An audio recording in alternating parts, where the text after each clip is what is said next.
Delhi Lal Qila blast मामले में केंद्रीय जांच एजेंसी प्रवर्तन निदेशालय यानी कि ईडी ने अल-फलाह यूनिवर्सिटी के 58 एकड़ पर बनी 140 करोड़ रुपए की संपत्ति को अटैच किया है। साथ ही इस मामले की चार्जशीट भी ईडी ने कोर्ट में दाखिल कर दी है। ईडी ने अल-फलाह यूनिवर्सिटी और इससे जुड़े लोगों के खिलाफ मनी लॉन्ड्रिंग केस में चार्जशीट फाइल की है। जांच में ईडी को शक है कि यूनिवर्सिटी से जुड़े फंड्स को गलत तरीके से डाइवर्ट किया गया और उनकी सोर्सिंग को छुपाया गया। इसी वजह से मनी लॉन्ड्रिंग का केस दर्ज हुआ था। ईडी ने इस दौरान बैंक ट्रांजैक्शंस, अकाउंट बुक्स और लेन देन से जुड़े कई डॉक्यूमेंट्स जांच में शामिल किए हैं।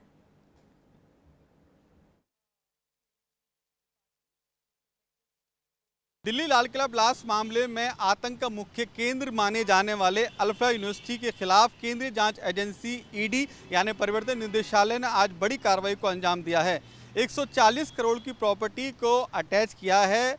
बाकायदा आज कोर्ट में ईडी ने चार्जशीट फाइल की और चार्जशीट में बाकायदा जो जिक्र किया गया है वो अल-फलाह यूनिवर्सिटी का जिक्र किया गया है, क्योंकि जो भी आतंकी आरोपी इस वक्त जेल में बंद हैं उन सब का कहीं ना कहीं रिश्ता, कहीं ना कहीं नाता वो अल-फलाह यूनिवर्सिटी से सामने निकल कर आया है।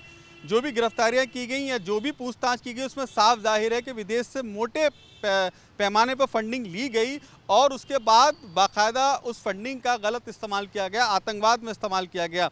इन तमाम बातों का जिक्र आज केंद्रीय जांच एजेंसी ईडी ने अपनी चार्जशीट में किया है।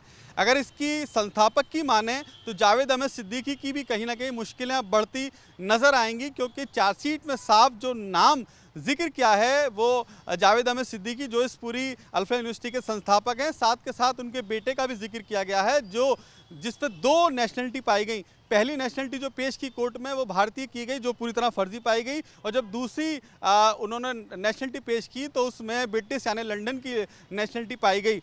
अब ऐसी क्या वजह थी जिसको लेकर की नेशनलिटी यानी अपनी नागरिकता भी छुपाई जा रही थी, वो भी एक जांच का विषय है, उसका भी जिक्र बाकायदा चार्जशीट में किया गया है। लेकिन ये ज़रूर कहा जा सकता है कि आने वाले समय में जो कि आतंक का केंद्र माना जा रहा है अल-फलाह यूनिवर्सिटी, वो कहीं ना कहीं तबाह होता दिखाई देगा, क्योंकि जो भी जिक्र किया है चार्जशीट में मुख्य बिंदु के अगर माने तो वो यही किया गया है कि इस पूरे मामले की अगर भूमिका की माने तो अल-फलाह यूनिवर्सिटी ही है। साथ के साथ एक जिक्र और किया गया है जो विदेश से मोटा फंडिंग किया गया था और इन डॉक्टर गैंग की जो भी जानकारी थी, सूत्र हैं, वो देश नहीं विदेश तक हैं। तो ये भी माना जा रहा है कि आने वाले समय में केंद्रीय जांच एजेंसियां विदेश में भी प्रॉपर्टी को अटैच कर सकती हैं जो कि जावेद अहमद सिद्दीकी की देश से बाहर भी हैं।